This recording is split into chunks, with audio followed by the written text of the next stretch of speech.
All right, this is part 2 of your special senses lecture. We're just going to dive right in. We're going to start with hearing and balance. So the ear actually houses two separate organs, and each of those give us a different sense. So hearing comes from detection of the sound waves within the cochlea. And our ears also help us with equilibrium. Because we're able to detect balance within the semicircular canals, and we'll talk a little bit more about how that works. So first we're going to have a few different parts of the ear that we're going to become familiar with. First we have the outer ear. This is this area that is circled here. This is going to collect sound waves just like a funnel and channel them deeper into the ear. It is going to be composed of the pinna and the external acoustic meatus. The pinna is going to be the external ear structure that we see when we talk about an ear. The ear that we usually think of, just this part we see out here, that is actually the pinna. And I caught a little typo right there, so that should be the pinna is the external ear structure. Sorry about that. The external acoustic meatus is going to be the short, narrow chamber that funnels sound towards the tympanic membrane. The tympanic membrane is the science word for the eardrum. So after we get through the outer ear, we get to the middle ear. The middle ear is going to be that cavity behind the eardrum, which is going to contain the auditory ossicles, also known as the ear bones. We will have the malleus. This used to be called the hammer. The incus used to be called the anvil, and the stapes, which used to be called the stirrup. They were named this after their shape. These bones convey vibration from the tympanic membrane into the ear. The middle ear is also going to contain the eustachian tube, which is going to drain into the nasal cavity. This is going to kind of expand and open to help equalize pressure when you're yawning or chewing.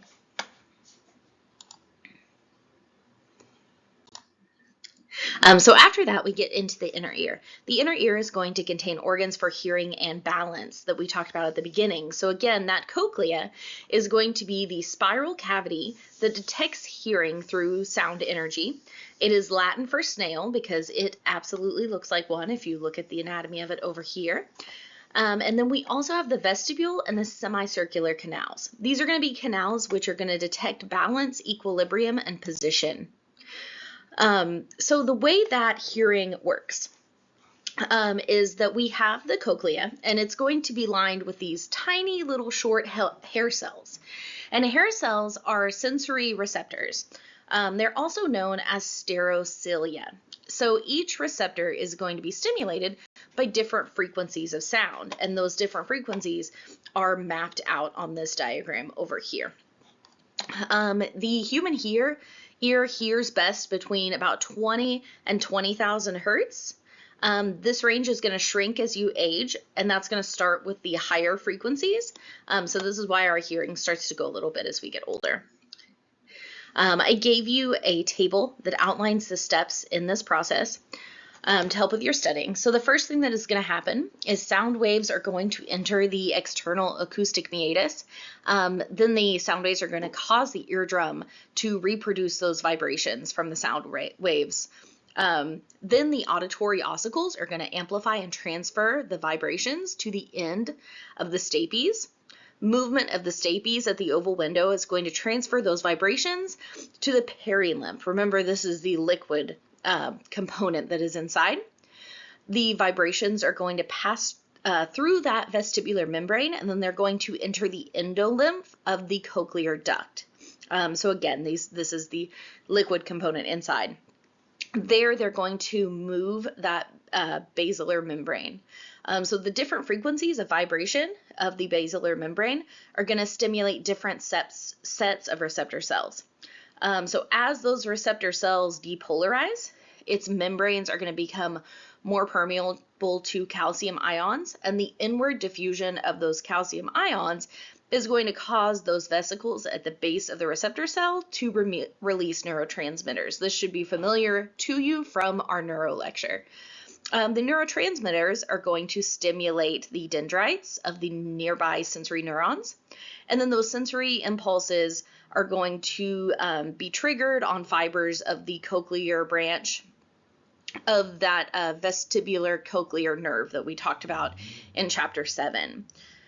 And then those sensory impulses will then be interpreted, right? So that is the long journey to get from sound waves in the air all the way through the processing in the brain.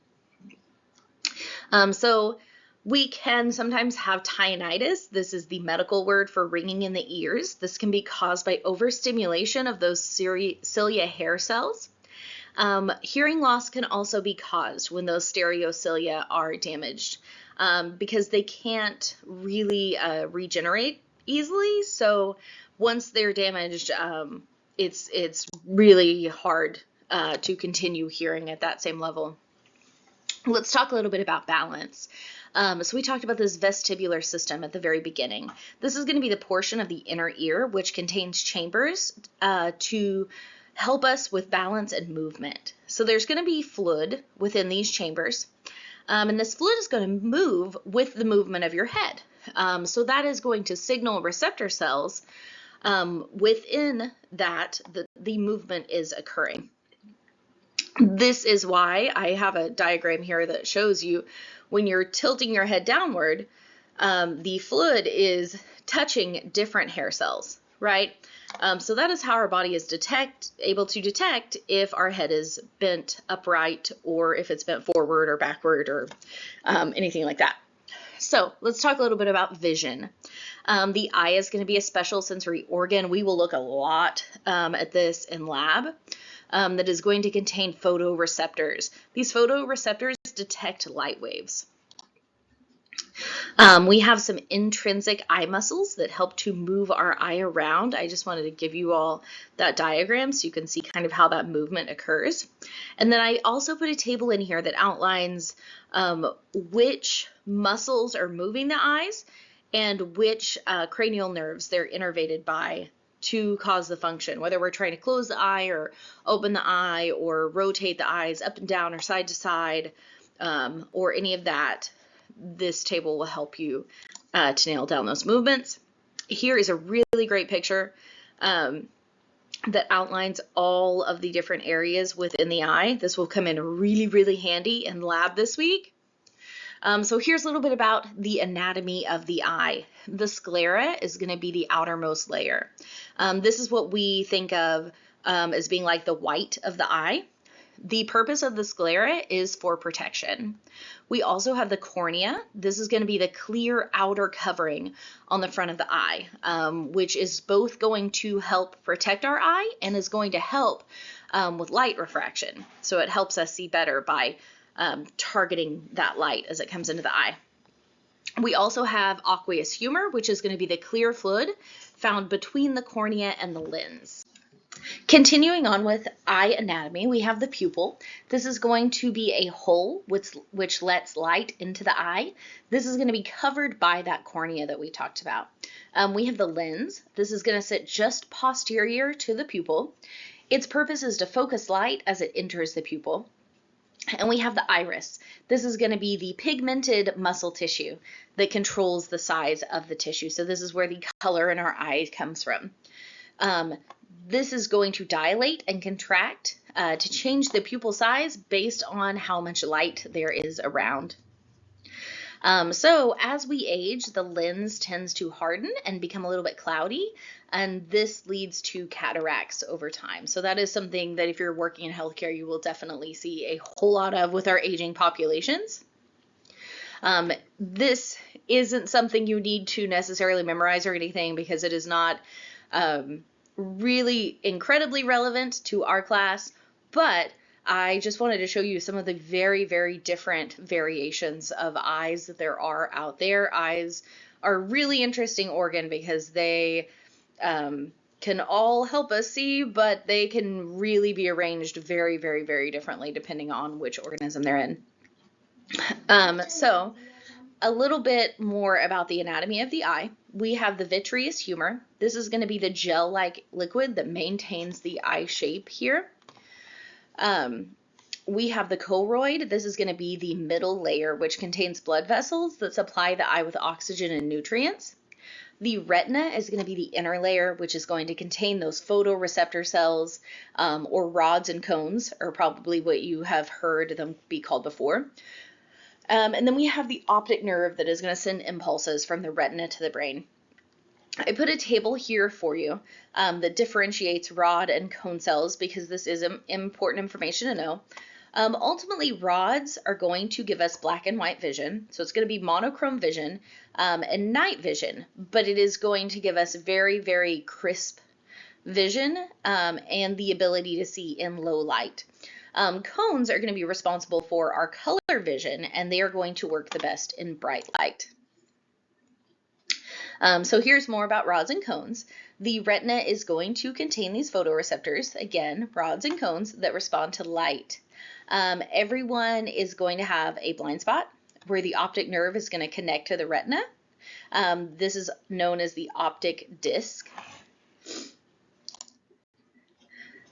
And the blind spot is a region in our visual field where there are no light detecting photoreceptors in the retina. So that means there is essentially no vision in that area. Humans are going to have 3 different types of cone cells. We have red, green, and blue. And then here, I always try to give you guys probably more than you need as far as tables and study tools, but this is that table from the previous slide, just blown up a little bit bigger so you can compare these things. So our rod cells are going to be found in the periphery, where our cone cells are going to be found in the center. Rod cells are for dim light, whereas cone cells are for bright light. And as far as visual acuity, rod cells are going to have a very low resolution, whereas cone cells are going to have a very high resolution. Rod cells have color sensitivity to all wavelengths, and cone cells have certain wavelengths that they're more sensitive to, like red and green and blue. Rod cells are only going to allow us to have black and white vision, while cone cells will give us color vision. And then typically there's going to just be one type of rod cell, whereas there will be 3 different types of cone cells because they're associated with different pigments that they pick up. So we tend to have way more rod cells than we do cone cells also. Rod cells function best in those low light levels, while cone cells pick up on the different wavelengths of visible light. So color blindness, you will probably see this a lot, is going to be an inability to see certain colors due to a lack of one or more types of cone cells. The most common form is red-green deficiency, which is going to be inherited on the X chromosome. So it is more common that you see color blindness in men because they carry the XY. So how does vision work? Essentially, light is just going to be refracted through the cornea, lens, and vitreous humor. The retina is going to contain those photoreceptors that are going to respond to that light, and then the signal is going to be transmitted from the retina down the optic nerve to the brain. The optic nerve is going to partially cross at the optic chiasm, and the thalamus is going to direct the information into the occipital lobe of the cerebrum. The occipital lobe is going to interpret the impulse, and it's going to decide what we're seeing, and then we will respond to it accordingly. So this is a really, really simplified version of how the sight works, but I just wanted to hit the high points for you. Yeah, that is all that I have for you as far